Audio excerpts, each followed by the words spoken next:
À Mélin-l'Évêque, la découverte d'une villa romaine a fasciné énormément de monde. Et c'est Isabelle de Ramée qui nous en dévoile aujourd'hui tous les secrets.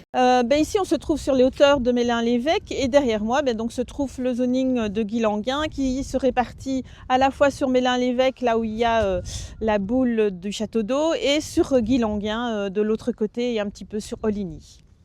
Alors le site il a été découvert dans les années 1980. Ce sont deux archéologues amateurs qui ont prospecté dans le creux de Mélin-l'Évêque au niveau du hameau du Diable et qui ont découvert une série de fragments de tuiles, de marbre, de la céramique et qui ont déterminé qu'il existait un vaste bâtiment qui s'est révélé être une villa romaine. Mais jusque-là, il n'y a pas eu de fouilles et c'est seulement en 1992 qu'il y a un projet d'agrandissement de la zone d'activité économique qui a mis en évidence qu'il était temps de faire des fouilles et de sauver en fait ces vestiges archéologiques. Et donc le service public de Wallonie a organisé une première campagne de fouilles en 1993. On a fouillé toute la villa romaine à cette période-là. Et puis on a appris que le zoning continuait à s'agrandir et donc au fur et à mesure des agrandissements du zoning, il y a eu des fouilles et qui ont chaque fois livré des occupations d'époque romaine. Donc il y a eu une première campagne en 1994 jusqu'en 1997 sur Guilanguin, sur la partie nord du zoning. En 2012-2013, c'est à la limite de Oligny. Et puis 2014, 2019 et 2020 sur le sud de la zone d'activité économique. Et donc voilà, les fouilles ont duré plusieurs années et ont permis de mettre en évidence une vaste occupation romaine. Alors l'avantage du site de Guilanguin-Mélin-l'Évêque, c'est qu'on a pu fouiller à la fois l'habitat, mais on a à côté tout l'aspect funéraire et donc on a une vaste nécropole qui contient à la fois des sépultures classiques pour l'époque romaine, mais on a aussi une découverte exceptionnelle. En fait, on a deux sépultures qui sont des sépultures aristocratiques, qui sont liées justement au développement de la période romaine. Ce sont des sépultures qui sont assez vastes, avec un coffrage en bois, avec un matériel abondant, un matériel à la fois d'inspiration de tradition gauloise, mais également de tradition romaine. Et en fait, ce sont les riches propriétaires gaulois à la fin du 1er siècle avant Jésus-Christ qui veulent marquer leur appartenance à la romanité et qui vont justement avoir un mobilier qui va traduire à la fois leurs traditions anciennes et les traditions nouvelles. Ces sépultures sont uniques en Belgique, on n'a pas d'exemplaires autres en Belgique et elles viennent d'être classées justement à ce titre comme trésor de la Fédération Wallonie-Bruxelles. Vous l'avez compris, les terrains de Mélin-l'Évêque regorgent de surprises. Mais maintenant, essayons de comprendre pourquoi les Romains ont choisi de s'installer là. Le choix de l'implantation, il est lié à deux facteurs. Le premier, c'est le facteur géographique. En fait, on est dans un endroit qui est vraiment favorable à des implantations humaines. Il y a vraiment un choix lié au cours d'eau, notamment il y a la Sille qui est présente et puis il y a tous ces affluents. D'ailleurs, la villa romaine, elle s'installe de part et d'autre d'un affluent de la Sille. Il y a aussi les terrains eux-mêmes qui sont des terrains avec une couverture leucique et donc c'est un limon qui est très propice, qui est très fertile et qui est propice à l'agriculture.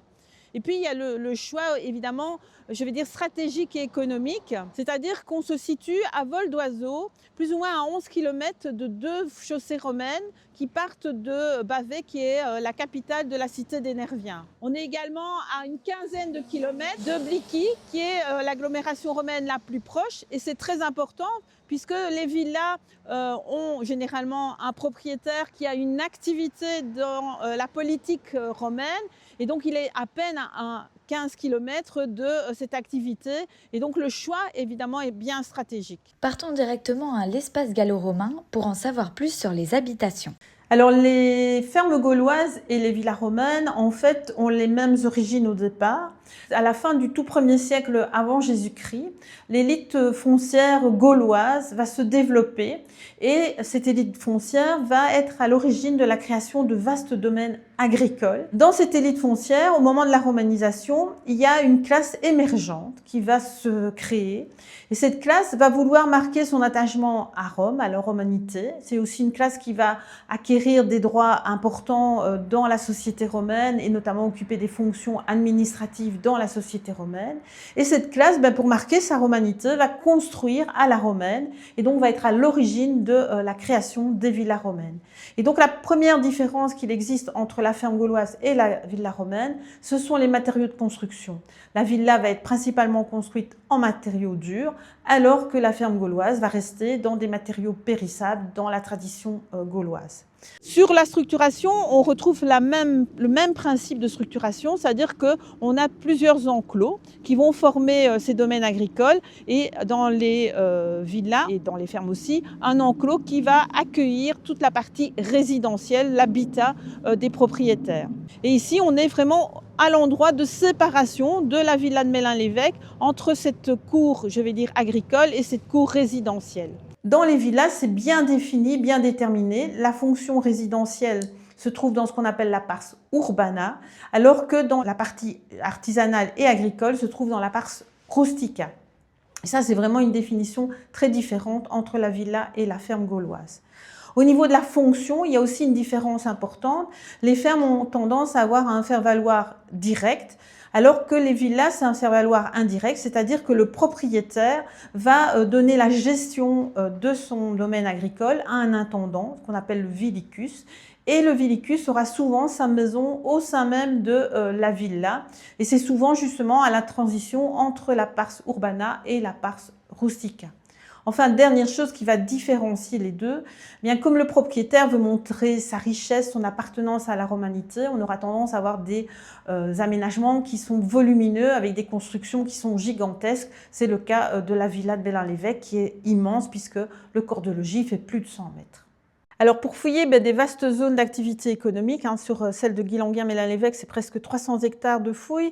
On pratique toujours de la même manière. On commence par ce qu'on appelle une évaluation du terrain. Alors ça consiste en la réalisation de tranchées, de sondages, qui sont des sondages réalisés à la pelle mécanique.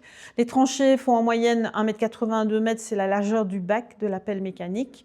Par contre, dans les années 90, ce qu'on faisait, on faisait des tranchées qui étaient de 10 mètres de long, qui étaient disposées en quinconces et qui étaient réparties tous les 10 mètres. Par contre, depuis les années 2000, maintenant on fait plutôt une ouverture avec des longues tranchées qui font toute la longueur du terrain et qui sont disposées tous les 10 mètres. Alors la grosse différence, c'est que dans le premier système, on ouvre à peine 10% de la surface, dans le deuxième, on ouvre 20% et donc on a plus de chances de repérer des vestiges archéologiques. Alors une fois les vestiges repérés, eh bien, on va faire ce qu'on appelle des décapages, c'est-à-dire qu'on fait des grandes ouvertures, on enlève toutes les terres végétales et tout ce qu'il peut y avoir comme sédiments au-dessus des vestiges. Et puis seulement, alors on va fouiller manuellement, donc on fait un relevé de tous les vestiges et puis on fouille à la truelle, à la bêche, à la pelle.